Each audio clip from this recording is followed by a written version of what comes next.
It's big because it was unexpected. She doesn't have much economic experience, and she's barely said anything on the economy during her time as an MP relative to what she's done on Home Affairs. But it's big also because it's massively put Ed Miliband's nose out of joint. From everything that we're hearing, he's really bitter about it. People around him are very angry about it. We've been talking this morning, somewhat surprisingly, about neoliberalism. Andy Burnham says it's time to bring it to an end. 40 years of neoliberalism, we heard from his ally early at the beginning of this programme. But what actually is neoliberalism? Our expert on all things economic and the Muppets, which we'll get to as well, is Dominic O'Connell, and he is back. Dom, why are we talking about neoliberalism again? And does it mean anything? Well, the term was originally used in the second half of the 19th century, actually, to describe new approaches to what was the prevailing economic doctrine of the time, laissez-faire, that the government should get out of stuff and just let the markets decide. Free trade and all that. Free trade and all that. But more recently, it's become to mean the policies adopted by Margaret Thatcher and Ronald Reagan from the end of the 70s, through the 80s and into the 90s. And they were in reaction to the prolonged economic chaos we had in the 1970s, particularly in the UK, when the government got very heavily involved in everything, really. Nationalised big industries, British Leyland, all that, remember all that. Even controlled the price of basics, like the price of bread. That's only 50 years ago, and trade union bosses were very significant players in the whole economic future, makeup of the country. But these things do ebb and flow like fashion, often in conjunction with the state of the public finances. Margaret Thatcher did privatise things, BT, British Airways, British Gas, but there were some things that she would not privatise. She thought the state should have a role in things like rail and water. She refused to privatise those. They were done by the major government. And also, while people think about Thatcher as being a bit of an economic magician, she left in part because inflation was running at 11% and there was a really nasty recession in response, sort of the other turn of the cycle from her boom years. The other thing is that the UK economy at the moment does not look particularly neoliberal. In the recent past, we've had a situation where the government was paying lots of people's wages during the pandemic. The tax take is as high as it's been ever as a share of national income, and we've just had quite a big expansion of workers' rights and an improvement of the national living wage and all that. So it does not look super neoliberal in the way that Ben was talking about it. I think really what's going on here is that when you come into power, it's useful to have an enemy, and if you can give that enemy a name, call it neoliberalism, that really helps with the sloganeering. I wasn't around in the 70s, but the argument would be posited that the 70s was not an example of particularly successful economic theory. There was widespread unemployment, there was widespread strikes. The reason Thatcher became Prime Minister was because of a crisis in how the economy was being handled. Why would you, if you're Burnham, sort of hark back to the era of the 1970s? Because I think there is a widespread feeling that some of those privatisations have failed. And if people are discontent about stuff, then you need something to blame that on, and that might well be neoliberalism. I don't think there's any chance that Andy Burnham is going to renationalise British Airways or British Gas. Or BT, for example. But the water companies. But the water companies, all those things where where a monopoly in public goods has been privatised, those things I think people would quite like the idea of. But it's worth remembering those things were privatised by Major in part because of fears that the government could afford to do what was needed to be done.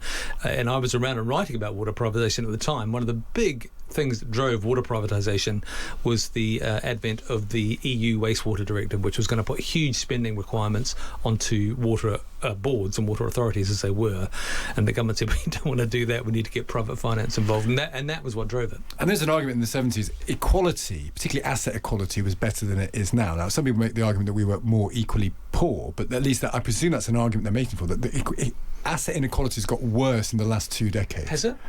I think that's the argument that's been made. Value of house prices, for example, would suggest that assets, even in terms of property asset prices, would have. There are many more millionaires in property prices now than there would have been in the 1970s. Let's go ahead and look at that.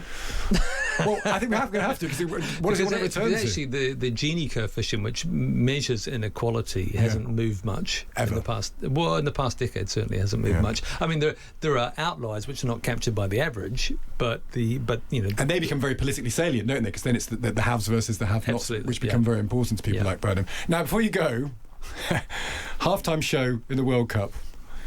Did it involve the Muppets or Sesame Street or both? Are they the same thing?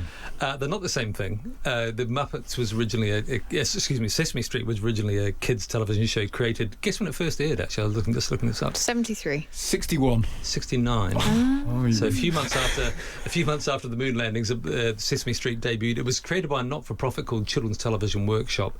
It featured some of the creations of Jim Henson, but the Muppet Show, didn't come out until 1976. He tried to make it in the States for years, and it was only made by Lou Grade in the UK, which is very interesting. The first one. Yeah, it was and so quite on the halftime show. The halftime show, they were Muppets. There is a tiny crossover. Kermit the Frog appears in some of the earlier Sesame Street ones, and Big Bird does appear as a guest star on one of the Muppet shows. But by and large, Muppets are now owned by Walt Disney, and Sesame Workshop, as it's now called, owns the Sesame Street characters. He's a font of all knowledge, is what he is. He's a font of all knowledge. Yeah, broad and deep knowledge from Dominic O'Connell, our expert there in all sorts of things, including the business. Neoliberalism and Sesame Street. So Keir Starmer is preparing to leave Number 10 for the final time as Prime Minister, and Andy Burnham is preparing to meet the King. It's a momentous day for British politics, and as you may expect, The Times has the best political coverage. Steve Swinford of the Times, the political editor, joins us now. Good morning, Steve. Good morning, Kate. We've been talking a lot about Andy Burnham this morning, about what he might do, about the type of man that he is. Patrick Maguire had an interview with him, and obviously there's a big story on the front page today with your name on it. What was your biggest takeaway from that interview? So a couple of things. We're going to see a lot of stuff on the cost of living today, and it's very clear he wants to see tangible improvements in the cost of living. But the question is, when does he want to see them? And this interview was conducted yesterday morning, right in the centre of Whitehall, in somewhere called Admiralty House. And Burnham told Patrick, I was in the Treasury this morning, and we were discussing some announcements that I'm going to be making this week. So that implies to us that we could actually get some tangible action, possibly on things like energy bills, more likely on bus fares, with a return to a £2 cap this week, which is really interesting. And there was another bit where he talked about going out on the doorstep in Makerfield, which is obviously the seat that he won. This is path to Number 10.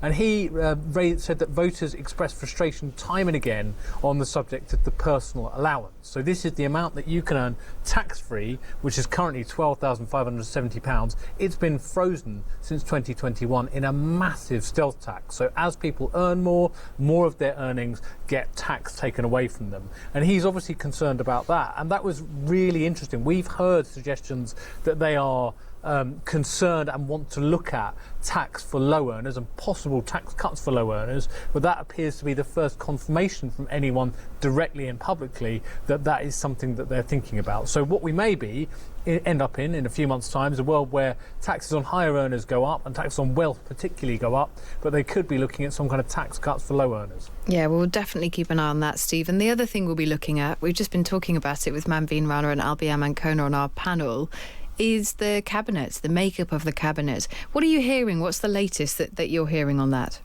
So we still expect this big move, which will see Shabana Mahmood move from the Home Office to number 11. And that's big for a couple of reasons. It's big because it was unexpected. She doesn't have much economic experience, and she's barely said anything on the economy during her time as an MP relative to what she's done on Home Affairs.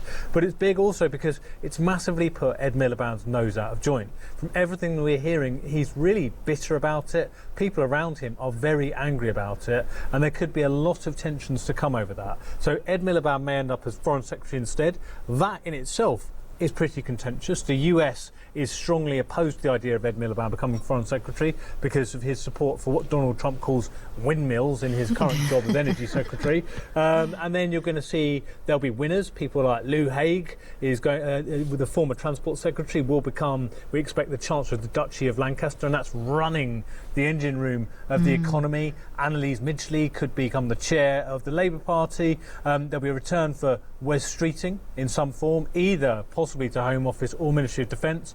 And then there's all sorts of other interesting appointments, like what does he do with Rachel Reeves? Now, I don't have the answer to that. People are suggesting that she could be shuffled over to DWP and have to oversee kind of welfare reform and things like that. So, I mean, everything is to play for, but like being honest, Kate, and it's always good to be honest at this time in the morning, Andy Burnham's team has kept it very tight and very little has come out. Now, we've given readers and listeners what we've gleaned, but today is going to be new for a lot of people. There'll be careers will end and careers will start. There'll be winners and losers, and it's always a pretty brutal spectacle. One last thing I just wanted to flag is that, just for listeners, the physicality of it. So what you have is Andy Burnham going into number 10. Everyone applauds him. Welcome. They've just said goodbye to Keir Starmer. And then he comes over to Parliament in the cars, and he goes to his office in Parliament, and that's where the sackings take place. And if you time your walk to the terrace cafeteria at the right time,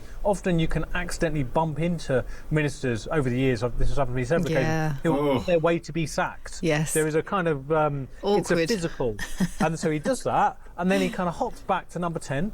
And then everyone, that's where you get everyone that's all very public. So the sackings are done in private in Parliament, and the appointments are done, with people walking down Downing Street into number 10. It goes from there. But reshuffles are rarely straightforward. I am old enough to remember the time when Angela Rayner held out for a massive kind of new portfolio of stuff. I remember Tory ministers kind of railing against the jobs they were given, and some meetings lasting for ages. So it can get quite messy, but Burnham is all powerful. We'll see. We will indeed. And Ed Miliband already getting in on the fun of the day by posting on X. Big day today. ... Our latest renewables auction opens up. Bants.